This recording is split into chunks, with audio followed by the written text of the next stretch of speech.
Why did movies from the early 2000s, late 90s have so many actual chimpanzees in them?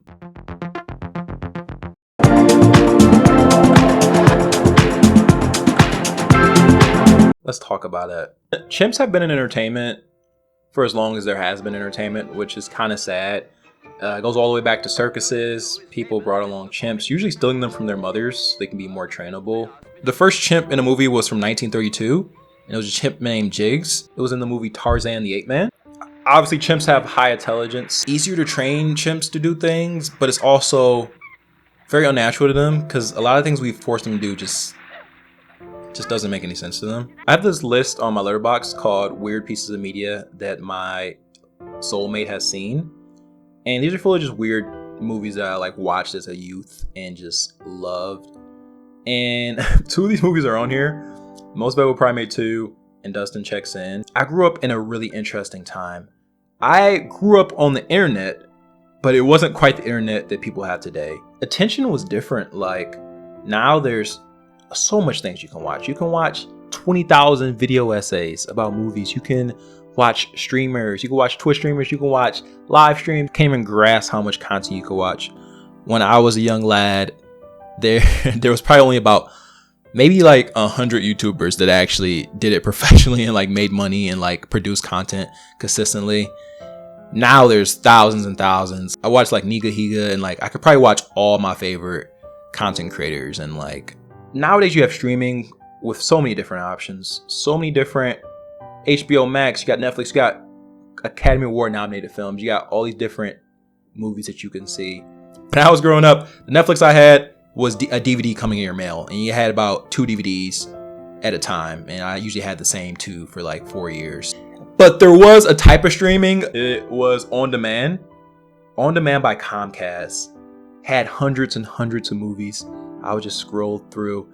And I remember one summer I watched 100. There's between on demand and streaming is it wasn't curated. It was just any movie they can get their hands on. It was really, a lot of it was like bottom of the barrel, like B movies and just like movies with apes and like just random stuff. A lot of raunchy 80s movies. I watched every sex comedy you could think of when I was like 11.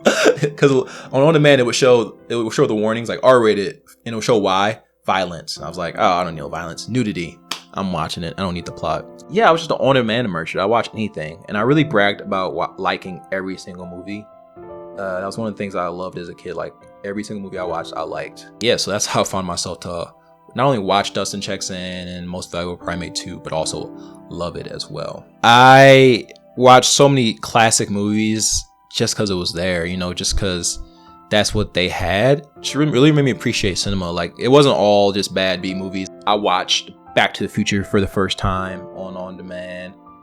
Teen Wolf is kind of a silly movie, but I still love it. I watched that for the first time on demand. So it had really just everything. Yeah, a lot of fond memories.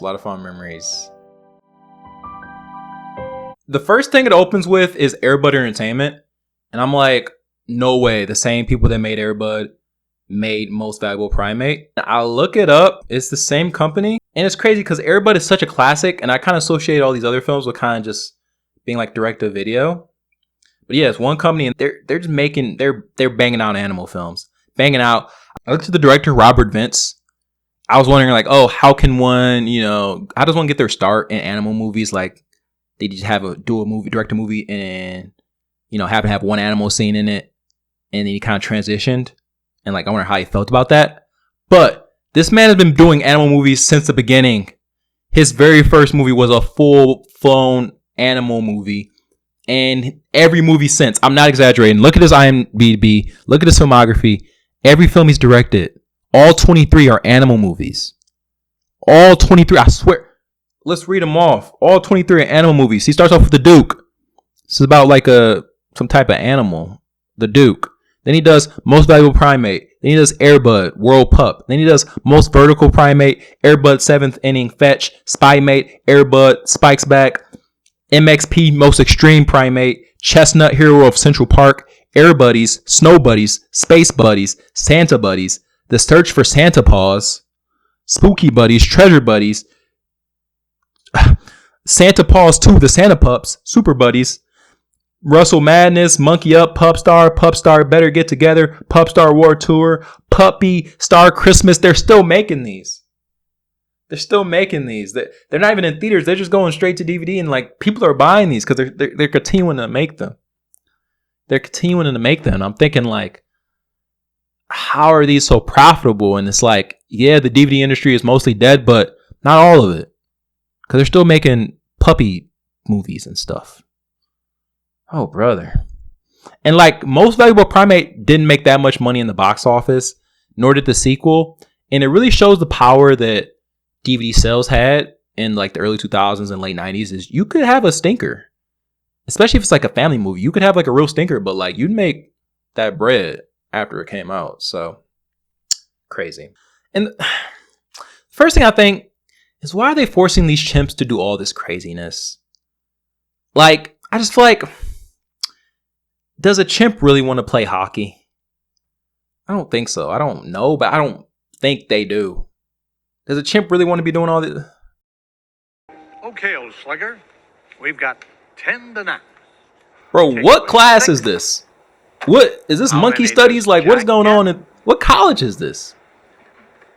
I've watched this scene 20 times. It doesn't really clear it up more in my head. How is anybody gonna believe that you're a genius when you behave like this? And also, he's mad at the chimp for what exactly? What did the chimp do? What exactly did the chimp do? So many questions. Bro, Canadians, what have you done? Turns out Air Bud Entertainment is based out of Canada. Is that why they keep making these movies? How much of the GDP of Canada is the Air Bud Cinematic Universe?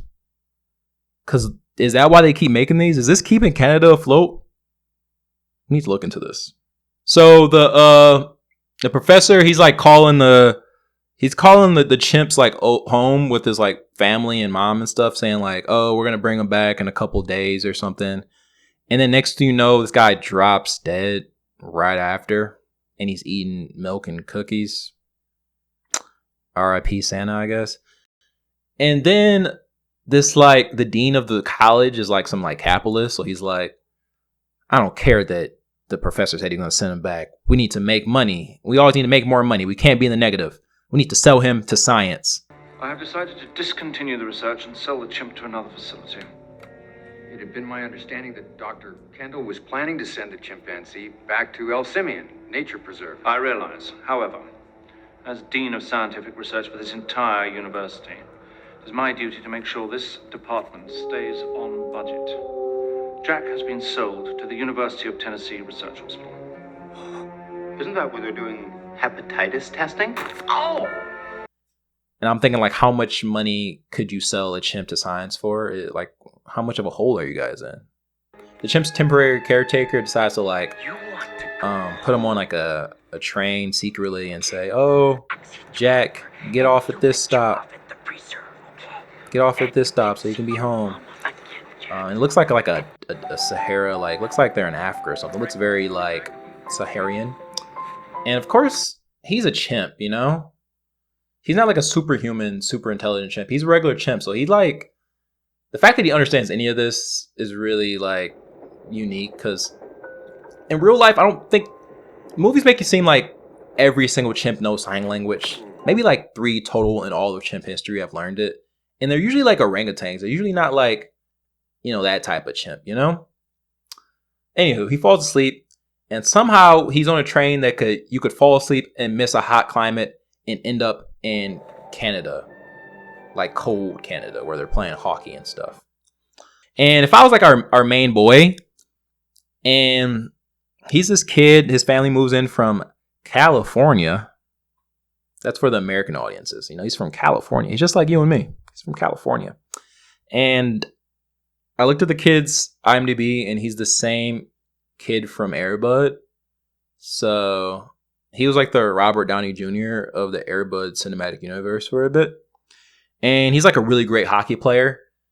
And he has to play for this like team that sucks in his local area until he gets like promoted from juniors, I guess.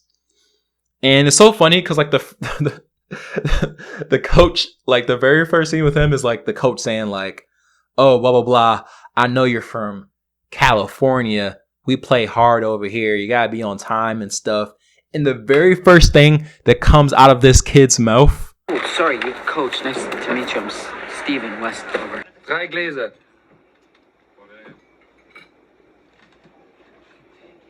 Is, oh, sorry.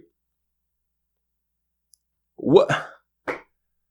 The very first scene, they're like, oh, he's from California, he's American, and then he says, sorry? That's what made me go to this kid's IMDb, because I'm like, he's not even American. That's the most Canadian thing ever. You can't even hide it for the first scene. Like, you can't even hide it for the movie. That's my biggest complaint with a lot of Canadian actors. Like, they're playing Americans, and they pull out that sorry, or they pull out that out. Yeah, you might hear me say out a couple times, but that's because I'm from the Midwest. Yeah. They learned that this chimp is actually really good at. He's really good at hockey, I guess. You know, because of course he is. 40-game losing streak, leading them to win the Junior B championship. The championship feather in his cap. This singing shooting sensation. I'll have the chip back within 48 hours. Get me Einstein! Get me Einstein! And the dean from the school is trying to track him down because they need that chimp. They need that money. And, you know, of course, the referees, they just let this chimp play hockey because, I don't know. They thought it'd be like good. They'd profit from it. Everything's about money in this movie. Capitalism. Someone needs to write like a deep dive about the capitalistic tendencies in this movie. I won't, but someone should. Oh, also the hockey player, his sister. His sister is deaf, so she actually sees the monkey first. She relates to Jack. They can communicate. And I was looking, and of course the actor is not deaf, but representation, as far as representation goes, it could be worse. Like, she does make a point to say that her and the chimp don't speak the same sign language. His name is Jack. He speaks with his hands, but not in American Sign Language like me. She speaks ASL. And I wouldn't expect a movie with like $1 million budget about a chimp playing hockey to really like hire a actual deaf person. That doesn't seem like feasible with like the budget. You know, we like to pretend like everything is feasible with every budget to be, you know, as kosher as possible. But like, you know, Marvel, you know, a big budget, they can afford to scour the earth for like a real deaf person that can act. But yeah, the team sucks. But you know, the kid comes in, he's like, you guys should try. And they're like, okay. And they bully him. And he like fixes the team. Like, goalie needs glasses. It's a quick, simple fix. Well, and yeah, a lot of stuff. This movie is so sappy. Like, it has that like classic like early 2000s, 90s like just sad music on 100% volume. You know, really tugging on the heartstrings. Really obvious about it. And I kind of love it. I kind of miss that sappiness that was in movies. You know, we kind of going the other way. Like, everything's ironic now. Nothing can be serious. We can't have like a sad moment anymore. So I love it. And the score is good. That's the one thing about every movie in like the late 90s, early 2000s is it could be the worst film you've ever seen and the score will still be good. Everything had a great score. You know, it was everything like that was like the era. It was like the era where even if a movie was bad, a lot of things around it would be good. Like the cinematography will still be good. The sound design, you know, just like it was professional. They had to, everything still was done by professionals, even if the script shouldn't have been done in the first place. Also, he wears a white suit and they don't really say where this college is from. And I'm thinking like, is he like from the South or something? Like, I don't know what dean is just wearing a white suit. So I assume he's from Kentucky or something. I don't know. A little good like middle of the movie, loud music montage. That's where I get most of my music from. It's just like early 2000s movie, and they just do that classic montage, needle drop. A lot of hits in there. Smelling salts. We're all out. All right, everyone. It's like a running joke that everyone's looking for smelling salts. I'm like, are smelling salts common in Canada? Does everyone just keep smelling salts on them at all times? I don't know. The score kind of sounds like Black Parade by My Chemical Romance. I wonder if My Chemical Romance took inspiration from 2001's Dunston Checks In. Also, the belief in this movie is crazy because, like, hockey is such a physical sport.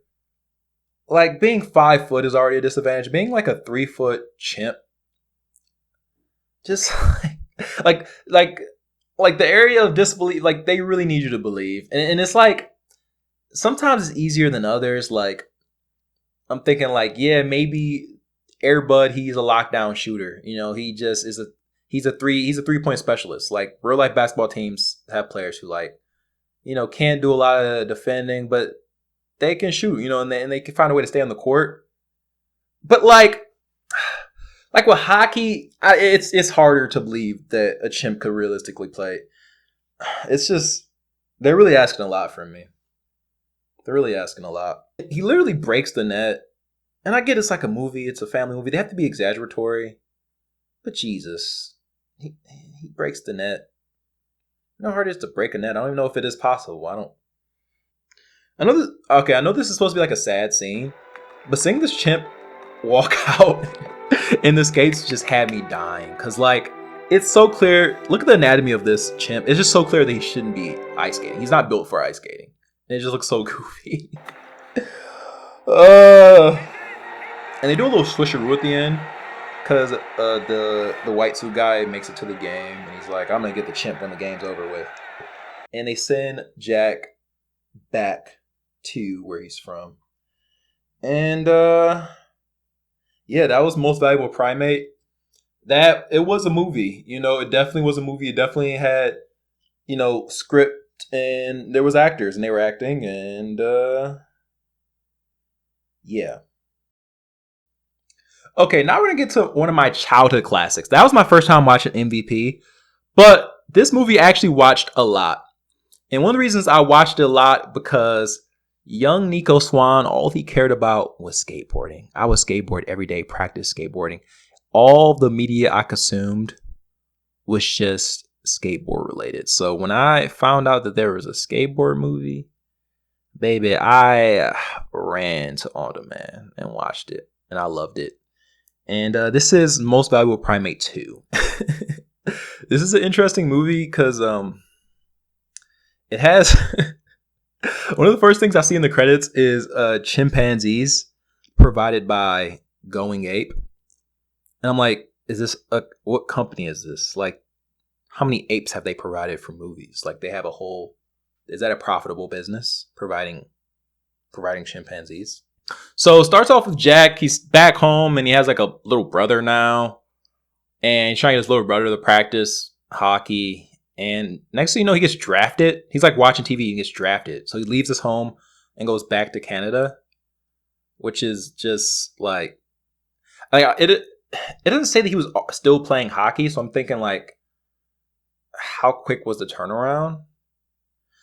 And it's just like, I talked about disbelief. Now I don't want to be that guy who just complains about unrealistic things, but like maybe Jack could pass for a good hockey player in like high school. But professional, like, he's in, like, the NHL of Canada. Like, professional hockey, no way a chimp is dominating. It's not only is he not playing, he's not dominating. But, of course, Jack gets there, he dominates. And the other teams, they can't take it. So they stage, like, a fake attack where they have, like, a fake bite mark. And, like, they say Jack bit one of the players. Hey, I tell you, Knox, it's time to end this folly. No problem. You remember the plan? The monkey into the net And then pull the net over you so the ref can't see what you're doing. Yeah, I got it. Me. The chimp bit me. The chimp bit my player. What happened? He bit me. Jack, it was for this glove. And all the pressure is getting to Jack that he runs away. It's just too much for him. And this is like 20 minutes, by the way. And I'm confused. I'm like, am I watching the right movie? Like, I swear this was when he skateboards. But it takes a while to get there. On the street, he runs into this like other little rascal kid who's homeless. And he has the coolest setup ever. This really romanticized being homeless for me because I wanted to have this kid's little cool setup when I was young. He like lived in an abandoned pool, had like a cool little bed, and I was very jealous. Go on, get them posters up. I'll cough up another $3 if you get them all posted by 5 o'clock. He like gets paid like $5 to put up these posters. He's getting paid like child slave labor. It's really unethical, but he's homeless and doesn't have rights, and he's also on the run himself from Child Protective Services. So yeah, he's putting his posters up. He puts some up with Jack, and he sees Jack, and he teaches Jack how to skateboard. And of course, Jack's just a natural in everything. He just can do anything. He can do it all. Hockey, skateboard, snowboard, allegedly in the next one. I'm not watching that. Yeah, he runs around and he befriends like the owner of the local skateboard shop, Ollie, and he's played by the Home Improvement guy. Fast forward to the skateboard competition. Like, not much happens. These movies are very tight. They're like an hour long. They're mostly bits. It's mostly like monkey shenanigans. So 40 minutes of monkey shenanigans goes. We get to the skate competition. Ryan Sheckler falls. Bob Burnquist is there, the skateboarding goat. The kid is scared to skateboard, so the monkey comes and joins him, and I don't know if that's allowed, because like his run by himself is not that cool, and I think people were just surprised by the monkey. I think the monkey kind of carried him. We need to do like a recount.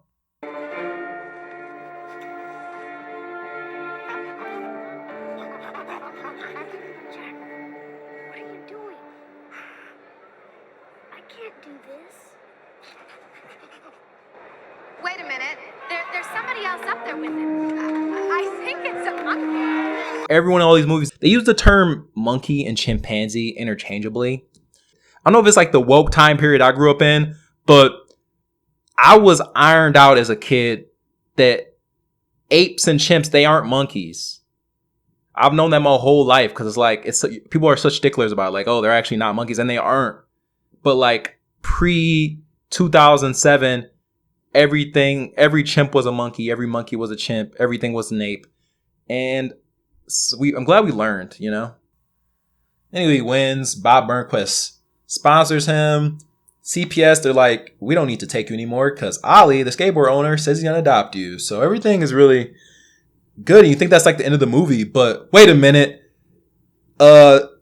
Jack's hockey team is actually in the playoffs, and they have like an important game coming up, and they need him back. And I'm like, does Jack even care about hockey anymore? Like, he goes through this like emotional journey. He's like a skateboarder now. He gets street swag. Does he care? And then like transitions back to the hockey, and he like scores like some game-winning goal. And it's like almost like two movies in one. Could have used. Also, making an ape skate is like feels more cruel because it's dangerous. You could fall a lot. I scrape my knees all the time, and I wasn't a monkey. So the great thing about this being a skate movie is killer soundtrack, just killer all around. Just a lot of skate songs in it.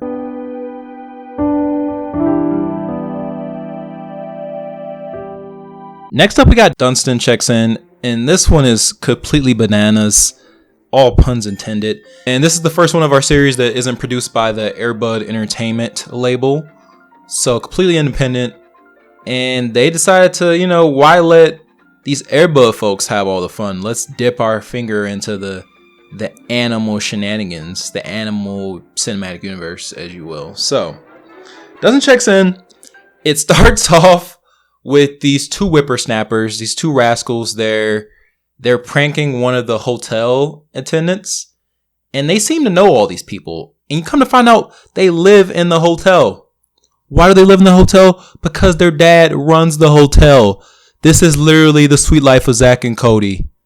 I don't know, like, get me in the room with the creator of Sweet Life of Zach and Cody and let me interrogate him. Give me the guy from the lie detector test, and let me just ask him, like, hey, did you watch Dunston Checks In and say, wait a minute, this would be way better without the monkey?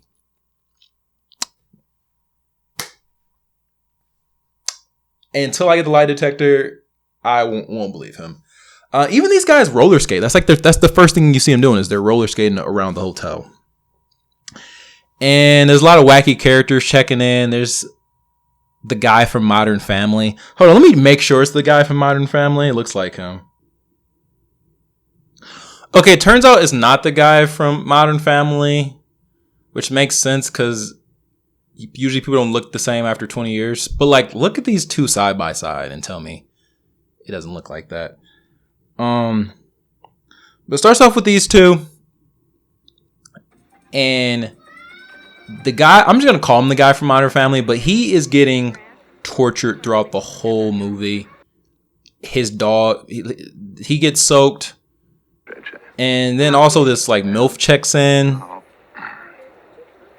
and then like the owner of the hotel chain checks in, and she's like a real stickler. Like, she's trying to fire people. She fires the first brown person that she meets, Consuelo. And this is supposed to be a big weekend, so the dad has to like, you know, really lock in. But wait a minute, there's a chimpanzee. It was already gonna be tough for him, and then there's a chimpanzee, so he has to wrangle that around. But Dunston checks in. We introduce our first orangutan, not the big fat face, fun looking orangutan, but the regular kind, which usually are the female ones, but some males don't have the fat face as well. The British evil guy, he brings the orangutan, and his big plot is to rob the MILF, because the MILF has a lot of money and a lot of diamonds, which she brings with all her diamonds with her, I guess, when she's out of town. And our orangutan, he decides to, you know, follow through with the plan. Then for some reason he like changes his mind, so he runs away, and his British owner is trying to get him, and he's always threatening murder. He's always saying like, "Oh, you don't want to end up like your brother." Know what happened to your brother? It's kind of like dark, I guess. Don't you? It's like, can he understand you? You know, the monkeys in these movies, the apes in these movies, like what they understand, it's like a flip of a coin. Like sometimes you feel like they do, and then sometimes you're like, maybe they don't. And it's not very consistent, to be honest. We got this dog that leaps to its death, and it survives somehow. And does a dog just like jump off buildings when they are scared, when they like smell something? I've never had a dog, so I don't know what they do, but I just don't feel like that's not the case. It has some like funny lines, like the dad goes, He jumped off the dog walk. The dog is suicidal? Is that what you're trying to tell me? Dunston checks in. It's a family comedy, but it has some morbidity in there, which is pretty iconic. And it has the kid from the Santa Claus, and he's just such an iconic kid actor. Like, he just has such a kid voice. I even thought this when I was a kid, because I grew up watching the Santa Clauses, and I was always thinking like, dang, I wish I sounded like that. Like, he just has such a unique, cool kid's voice. So shout him out. Sweet. How do you like it,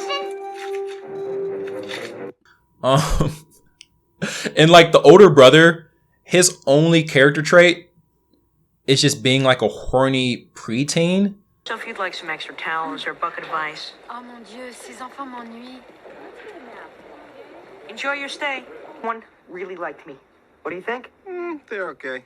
No videos and no using the security room for your own little voyeuristic pleasures. Which I guess is like accurate, but it's just like hilarious because that's like 90% of what he's giving. And one of this one line really cracks me up. Hold on. Okay, look. If anything happens to me, there's a box of magazines under my bed. Get rid of them, okay? Gotcha. Very reminiscent with our first two movies in the MVP series. And it turns out chimps love hideouts, because even our guy, orangutan, in this one has his own hideout. I don't know if they do that IRL, but one could hope. Mr. Della Croce didn't come with me. I'll be right back. I'm gonna go get that special oil. Don't be long. Shut this place down. They do happy endings. What is going on here? What is going on in this establishment?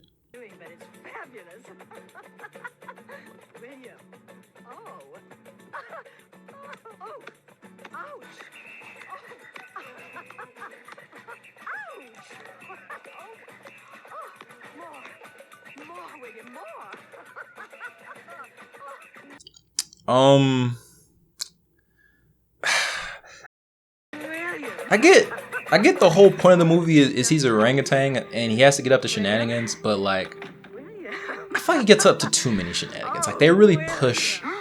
Like he averages 10 shenanigans per minute, which I feel like is more than should be allowed. And it really makes me appreciate the MVP series more because, like, yeah, he had shenanigans because he is an ape and they had to put it in, but it's just like that wasn't the only thing. You know, he played sports. He was like a blue chipper. You know. Do you think there's a way that we can keep your boys locked in their rooms? You know, just till the crystal ball is over. No, we could make a game out of it. We could call it quarantine. Oh my God, Dunston checks in, predicts the future. We need to analyze this movie more. I'm glad to be the first to point this out. And let me just say, these kids become so attached so fast. Like in MVP, you get a couple scenes of them hanging out before he's like completely attached.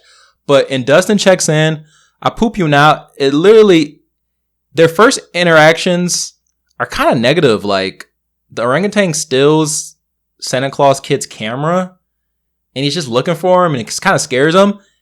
And that's it. Like there's really no heartwarming moments. And then next thing you know, Santa Claus kid is giving his life to protect Dunston. Like he's like attached like that and they don't even have the moments to really show for that. So I think that's really interesting.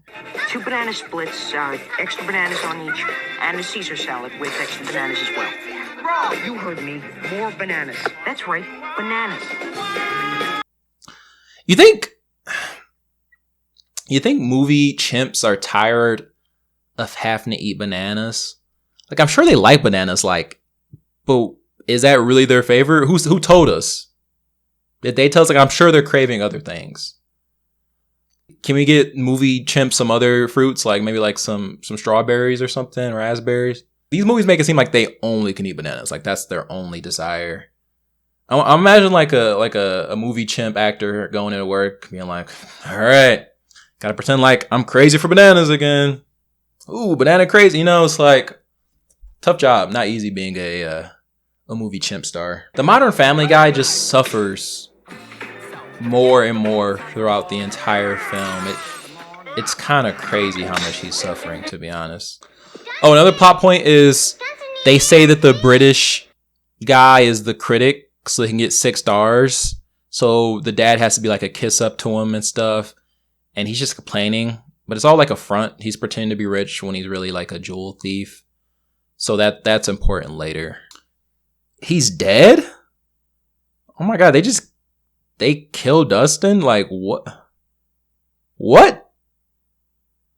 Oh, that was a lot of blood. What were they trying to do there? That they should have made that twist. Like the time between when we saw the blood and when we see this okay was too long for a family film, in my opinion.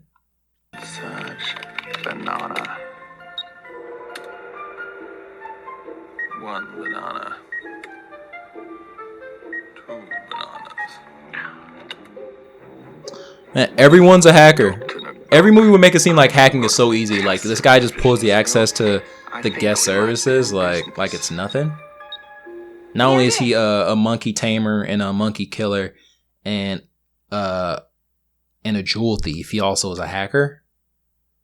Do circus people have computers on the road often? Maybe in the 90s. I don't know. Burn your resumes because you'll never work in this hotel business again. Don't you walk away from me. I'm still firing you. Mrs. DeBrow, I'm Lionel Spaulding from the Le Mans Traveler Organization. Congratulations.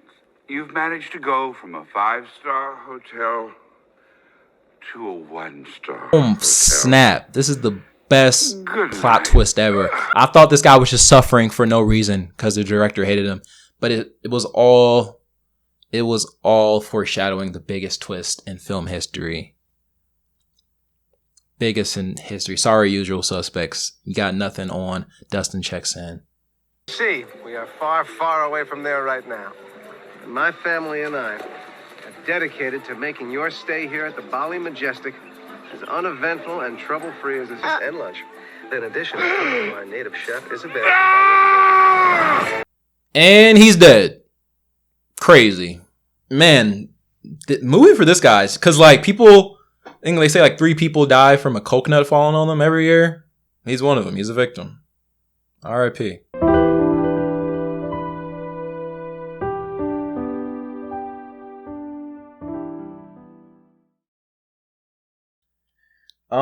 What did I learn watching? I watched all 3 of these movies today. And what did I learn? I learned that things hold up differently, you know? I knew my real favorite movies back then because I would just watch them on repeat. And I think I knew the reason I liked them. Like a lot of movies I loved that I would say my favorites were as a kid are still my favorites. Like I would watch Spider-Man 2 a lot. I'd watch Back to the Future a lot, Forrest Gump a lot. And I knew that the reason I like Dunston Checks In and like Most Valuable Primate was like a little bit different. Yeah, it's just interesting because now I'll watch something like Halloween Town and it like makes me feel something because it has like a unique look. Some parts of you could still tap into why you like something, and some you can't. And yeah, the 90s had so many chimps. Just throughout history, there were so many chimps. As we get better as a society and things change, it's obviously not as it doesn't rub people the right way seeing chimps in movies anymore. Even just looking Nope, like that scene, like that really, I feel like that really permeates a real thing that people think about chimps when they think about chimps, and as far as being in movies. As of 2015, chimps are actually endangered now, so that has also contributed to the less use of chimps, actual chimps in films. There was a lot of retirements, so even the ones you did see working were kind of grandfathered in, like the chimp from Dunston Checks In. A little bit after that movie, he was retired to a sanctuary, so he got a little happy ending. Thank you, Dustin. And the 90s had just a big, first off, training. The trainers, like they stated that the training has never been better, so that contributed to the large amount of possibilities with having actual chimps in movies. So it made people feel a little bit safer. As soon as we saw the creation of the DVD, it was way cheaper to produce than the VHS, easier to distribute, way more money. That boomed family movies by a lot, which caused a lot of studios just to make family movies, not worrying about whether it would make money in the theaters. They know they had the DVD to lean on. And with that big boom of family movies, we get a big boom of animals in the movies. And, you know, every movie's trying to outdo the other one. Like, we got a golden retriever. We got Beethoven. We're like, what's the next animal we can get? We got, you know, things like actual chimpanzees. So it's kind of like the natural progression of things.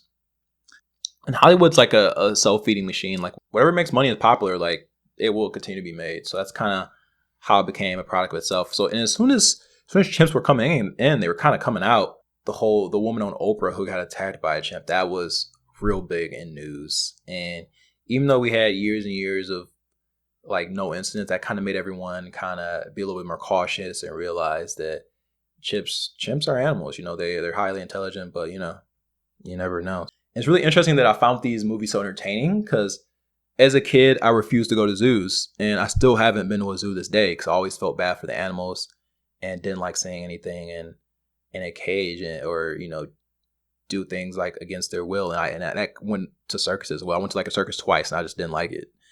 And it's really interesting that I had that thought when I was a kid, like that very strong opinion, and even now, but I was able to watch these movies and kind of enjoy it. So testament to the chimps. I'm sure I'm kind of framing it like it's like the worst thing ever. Like, I'm sure these chimps weren't having the worst time of their life. They were just having fun, getting bananas. But it's just probably not the best for either. You know, they can do that other places. So, and another thing that really helped is now we're in the CGI era. I don't know why you would have a chimp movie anyway, but like the CGI era is kind of, you even saw with Nope, like you don't need a real chimp and I'm sure they wouldn't have it anyway because they're trying to make a statement. But like with CGI, you can create a chimp, you can create any animal. And you don't have to have that risk of a chimp going bananas. So CGI definitely helped mark the end of the chimp era, which kind of makes sense because we get, you know, Most Valuable Primates in 2000 to 2004. Once like CGI is legit, we see less chimp movie. This is actually an interesting documentary that came out in 2018 about Eli, and he's called The Last Chimp Actor. And he's performing his like last role in the movie Zero. And it's marked as like a definite end to chimp stuff. So that was a crazy deep dive. Thanks for watching. My name's Nico Swan. This is Video Gaga. Subscribe so you can see next week's video, The Arts of the Late Night Movie.